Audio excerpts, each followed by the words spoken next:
আচ্ছা সুমন, হ্যাঁ, লোক কয়টে নাকি তোর মাথায় প্রচুর বুদ্ধি। সে বিশাল বুদ্ধি, সে আর কইতে তাহলে আজ গোটে বুদ্ধির খেলা হিজাও। হিজাও।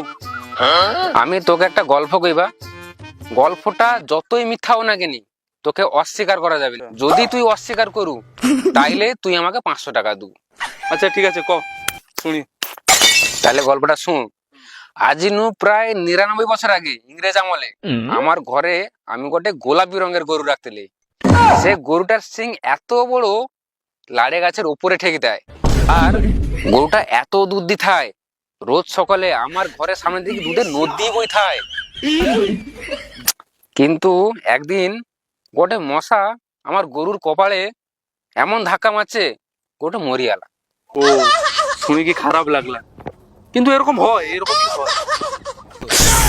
সারা এ তো সত্যিকারের বিশাল চালাক, একটু অস্বীকার করলা নেই। আচ্ছা, এবার তোকে আমি একটা গল্প কই।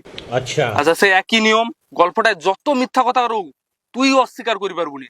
আর যদি অস্বীকার করু তাইনে বায়া উল্টিকে আমাকে 500 টাকারও দিতে হবে। বাইগান ঠিক আছে, ক আমি তো রাজি আছি। শুন, আমার ঘরে একটা ছাগল রইতায়। পাশের বাড়ি ছাগলের সাথে আমার ঘরে ছাগলের উদুম মারামারি হয়। আর সেই মারামারি রে আমার ঘরে ছাগল পায়ে চোট পায়। আর সেই চোট নু বিশাল বড় তুলা গাছের জন্ম হয়।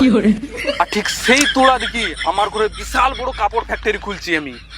আর শুনিরে নাকি সৌ কাপড় ফ্যাক্টরি নু তুই একটা নীল কালারে গেঞ্জি চুরি করছু।